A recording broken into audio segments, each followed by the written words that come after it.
Hello everyone. In this video, I'll be discussing about the challenges that fiscal federalism faces in India. We will also talk about the fissures that have been created on account of these challenges and how to address them. I'll be talking about the constitutional aspects, the financial aspects, and also certain current affairs aspects that have further exacerbated the problem. So without further ado, let us begin. Our objective would be to critically evaluate the challenges faced while upholding the same in India. The first and foremost thing is to ensure that we have clarity about what exactly is federalism with regards to India. A general definition would be that it is a system of government where the legislative and executive powers are divided between center and its constituent parts, such as states or provinces, through a written constitution. It must be kept in mind that the constitution must be rigid, being safeguarded by an independent judiciary which upholds the supremacy of the constitution. Therefore, in order to be a true federation, you must have a written constitution, and the powers should flow from that constitution. The sanctity of that constitution must be protected at all cost by an independent judiciary. With regards to India, I would want to talk about the basic structure doctrine, which is a judicial innovation that was brought in to maintain and protect the sanctity of the constitution.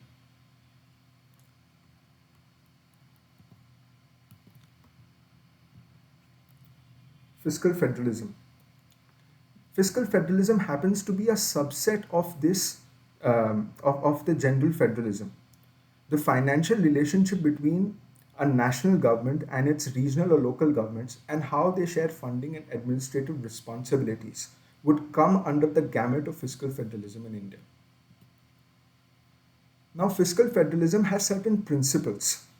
The first and foremost would be that fiscal federalism should overcome disruptive effects of uneven distribution of wealth or lack of resources. I would want to draw your attention here to Article 39B and C of the Indian Constitution that is there under Directive Principles of State Policy. This pertains to this one point. The states and regions must ensure that the substantial revenue raising powers are balanced, the fiscal gaps are addressed, and stabilization should be the priority of the central government. Therefore, all the policies and principles should be fair, just, and reasonable, and not arbitrary, unjust, or fanciful. Now, let us look at the constitutional aspects that would be relevant for our discussion today. The first article that I would want to discuss is Article 355, which states that it shall be the duty of the Union to protect every state against external aggression and internal disturbances, and to ensure that the government of every state is carried on in accordance with the provisions of the Constitution. So there is a duty that has been placed on the central government. Article 256 states that the states must exercise their executive powers in conformity with the laws made by the parliament, and it also empowers the center to issue directions to the states. Now, this is very important because when there is a duty, there must be commensurate powers to ensure that you are able to discharge those duties appropriately. Now, let's look at Article 365. If there are certain directions that have been given to the states and the states are not able to execute that, that would imply constitutional failure, and therefore it would be lawful for the president to declare constitutional emergency under Article 356 of the Constitution, stating that there is an absolute breakdown of constitutional machinery. This is very important because it shows the bias that our constitutional framers had towards the center. Now, here I would also want to talk about the difference between a coming together federation and a holding together federation. In a coming together federation, Usually, the residuary powers remain with the states, and the center is assigned important functions like defense and foreign affairs, communications, and other ancillary activities. But in a holding together federation, the objective is that the union has decided that they would want to govern themselves in a federal manner rather than assigning residuary powers to the state. The center keeps the residuary powers with itself. This shows that in India, and the same would be applicable for Canada, the residuary powers are with the union. But for example, in United States, which is a coming together federation, the residuary power remains with the states. There are other provisions also in the constitution. For example, the residuary powers in list 1 that I've just explained, the principle of repugnancy and inconsistency, the power of the parliament to legislate on list 2 subjects provided certain conditions are met, the power of the governor to reserve the bill for the president's consideration. Now, all these provisions suggest that although India is considered to be a federation, but it has a very strong unitary bias. Why was this the case? This was because of the certain centrifugal propensities which were present at the time of independence, which were a direct consequence of our feudalistic fragmented past. Now, here I would also want to talk about the difference between unity and diversity in unity approach. And I'll also discuss the salad and bowl approach and melting pot approach here as well. Now, the most important thing is to understand that in the former, that is unity and diversity, we first assume that all of us, as in the segments of the society, we were diverse. But for certain pragmatic reasons, we were united. For example, there was a common threat that we had to address, or anything.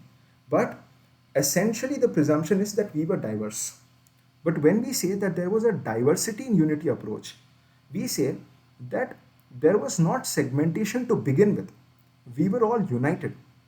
And that unity flowed from a degree of trust that was placed on every individual that allowed them to explore the dimensions of being human, and that eventually created that diversity. So the presumption was that we were united at first. This is the exact difference between a salad and bowl approach and a melting pot approach. A salad and bowl approach believes in integration, while a melting pot approach believes in assimilation. India follows a salad and bowl approach of integration rather than a Western model of melting pot approach. These are the considerations because of which we decided to have a unitary bias so that we can transform ourselves from a unity in diversity approach to a diversity in unity approach. Now, I'd also want to look at the current events that have had a huge impact in the trust deficit and the fissures that have been created in this fiscal paradigm. The first I would want to talk about is the GST episode. The states relinquished their powers under List 2 of Schedule 7, flowing from Article 245 of the Indian Constitution, only to find themselves stuck in a GST council where the center has the veto power. Because if you look at the GST council, you'll realize that to take most of the important decisions, you need 75% board share, where center is sitting with 33%. So in substance, when we look at this, we realize that center has the veto power. So there has been a constitutional degradation in the status of states with regards to these taxes. This problem was further exacerbated when the COVID-19 fiasco happened. Now, when we were implementing the GST mechanism, we had to shift from a production-based approach to a destination-based tax. So there were states who were producers who would lose from this arrangement, and therefore to convince them, a GST compensation cess mechanism was introduced for 5 years to facilitate smooth transition into a new regime. However, this was impinged with the advent of COVID-19. The economic activity declined and so did the compensation. The aggrieved states very naturally requested for an extension. But after a lot of deliberation, it was eventually given by the center. This shows that there was already a lot of mistrust that was present, and this was just a manifestation of that. Let's look at how the Russia Ukraine crisis and the cost push inflationary situations further exacerbated this problem. So, when it came to reducing the taxes, the center decided to reduce those taxes which formed a part of the divisible pool. For example, basic customs duty. But when it came to restoring the same, an attempt was made to increase cesses and surcharges and additional custom duty, which did not form a part of the divisible pool. Therefore, what the center was doing was that they were increasing that portion of the tax which they need not share with the states. This again created a fissure in the existing structure. Now let's look at the constitution of the Finance Commission under Article 280. This has been done by the president, and the process is not as transparent as it should be. So the consequence is that the states almost always allege that the constitution has not been done after due deliberation. The 14th Finance Commission decided to take a significant shift with regards to the horizontal distribution of taxes, and they shifted the base year from 1971 to 2011. The consequence was that the states who were successful in controlling the population explosion felt wronged for doing well in life. So the state said that we have worked hard to work on family planning and to reduce the total fertility rate, and you've ended up punishing us. Now let us look at the change in the horizontal distribution pattern. I've highlighted what I would want to look at right now. The population census of 1971 and the weightage that has changed and evolved, and compare that with the 2011 census. If you look at it, at the demographic performance, 11 to 14, it is all zero, which means that the states were not rewarded for improving their total fertility rate in these Finance Commission recommendations. But in the 15th Finance Commission, they concluded that okay, what has happened in the past from 1971 till 2011, we need not worry about that.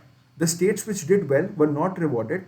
But now, once their potential has been exhausted completely and they have reached the replacement rate, the Finance Commission decided that okay, from now on, we are going to reward demographic performance. Which means that the states like Bihar and Uttar Pradesh who have not worked on the demographic performance yet will stand to gain because they have a higher potential to gain from this revised arrangement. Now, I'll just give an example. For example, if you have scored 85% and now you want to score 95%, there is an X amount of effort that you need to put in. Now compare that with a student who has scored 95% already and wants to go to 98%.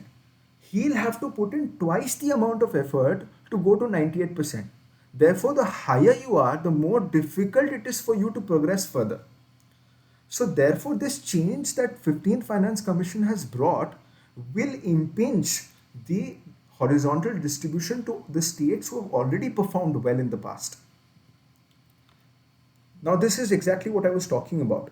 So now all these states that you see, Kerala, Karnataka, Gujarat, Madhya Pradesh, Haryana, they have reached the total fertility rate of replacement level. So now further developing from there is not going to be an easy task. But for Bihar and Uttar Pradesh, performing well under the demographic performance criteria would be relatively easy as compared to the other states, and therefore their horizontal distribution, the devolution of funds, will increase further.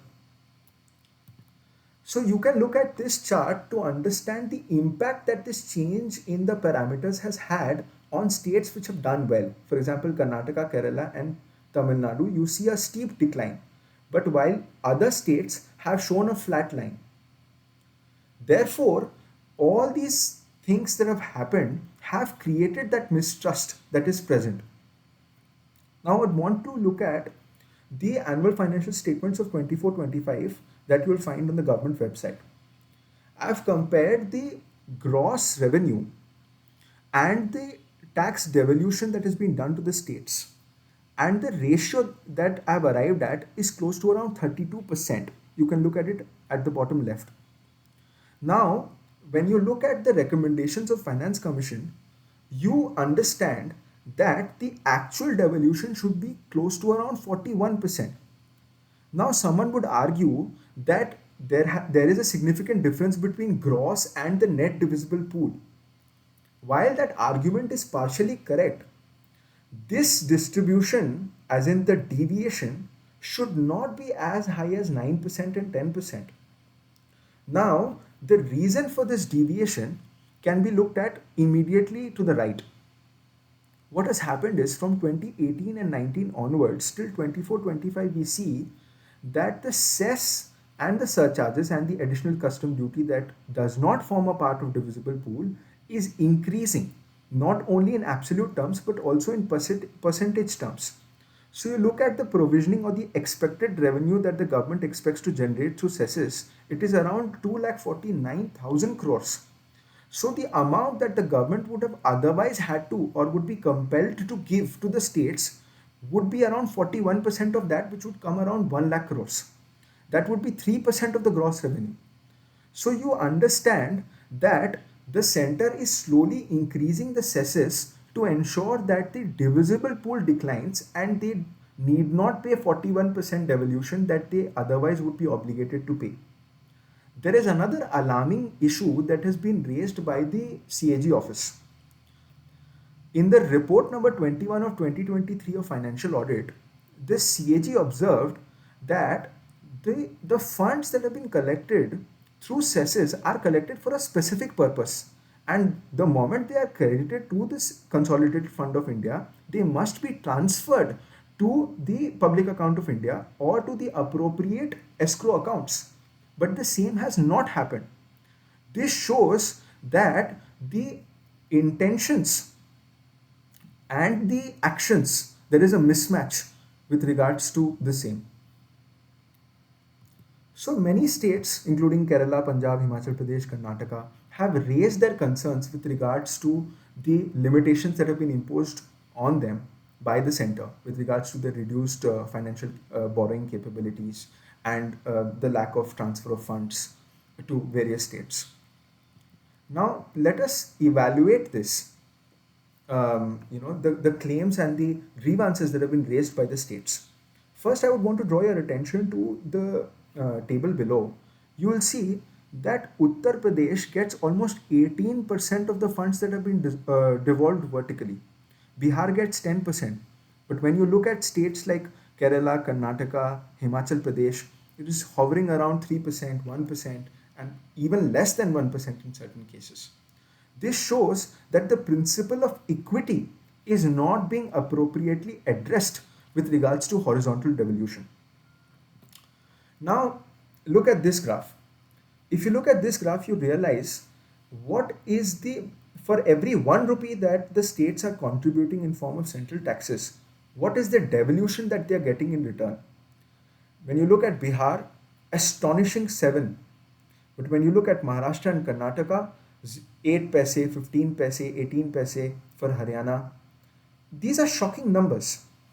But this data is not exactly true and should be taken not at a face value but with a pinch of salt.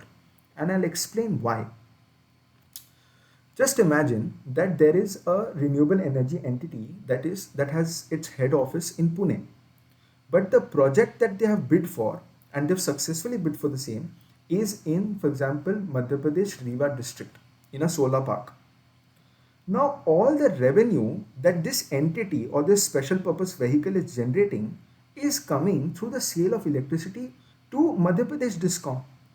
But because they have their head offices in places like Pune, Mumbai, Karnataka, what's happening is that they are registering their taxes from those places. So just because you are registering your taxes from Maharashtra or Karnataka, that does not necessarily imply that you have earned that money from Maharashtra or Karnataka. That is the precise reason why corporate tax comes under the ambit of the center, because the company is doing business across the country. The same happens with, for example, ITC or any other manufacturing entity. When they are selling their classmate books or when they are selling their Ashirwad Atta, they can sell it in Bihar, they can sell it in Uttar Pradesh. But just because they'll be filing their income tax returns from Mumbai or Pune or such other places, that does not necessarily imply that the revenue has been generated there. Therefore, this data that has been calculated here is slightly misleading. Now let us now I have criticized the center with regards to their policies. But let us now look at what the states are doing that is also creating those apprehensions within the minds of the central government. Before we address that, let us look at the financial obligations that have been set under the FRBM Act, which is the Fiscal Responsibility and Budgetary Management Act. Now, when you look at this, you realize that in order to stop fiscal profligacy, the FRBM Act was introduced to serve as a deterrent uh, for the states as well as the center to borrow money. So there were certain targets, and these targets were amended over a period of time based on the situations that the economy found itself in. So the targets that were set, the most important thing that I would want to bring your attention to is the effective revenue deficit target. Now, when you look at this target, in 2012 and 2015 it was zero, but now in the 2018 amendment, this target has been removed completely. But in the 24-25 budget, the effective revenue deficit comes to about 1.7%. Now this number should be zero. Why? Because it shows that the government is borrowing just to meet its day-to-day maintenance and administration expenses. Therefore, the removal of this target was not in the best interest of the country.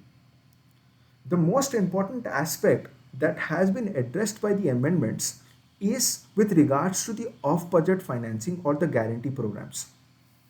Now, what happens is that the states, when they are not able to get their finances through the orthodox routes, what they do is that they ask the public institutions and the government companies to borrow money on a guarantee that has been given by the states. Now, this does not reflect in the budget and therefore is known as an off budget financing that the states do to meet their budgetary obligations. Now, a cap has been placed at 0.5% of the GDP or the GSDP for any financial year. The overall cap has been placed at 60%, where the center share would be 40% of the GDP and the states combined would be around 20%. Unfortunately, these targets have not been met. When you look at individual state-wise position, you'll realize that states like Rajasthan, Punjab, Himachal, Bihar, Kerala are not doing particularly well. Now, Northeast states, because they have been ignored in the past, it is understandable that they do not have that kind of a solid position. But when you look at states like Kerala, when you look at states like Punjab, you realize that somewhere there has been that level of mismanagement that has contributed to this manifestation. Now, when you look at this, you realize that the debt to GSDP ratio has been plotted here for every state. But this debt to GSDP ratio does not consider the outstanding guarantees that could become, if certain situations are triggered, these outstanding guarantees can become a contingent liability for the states.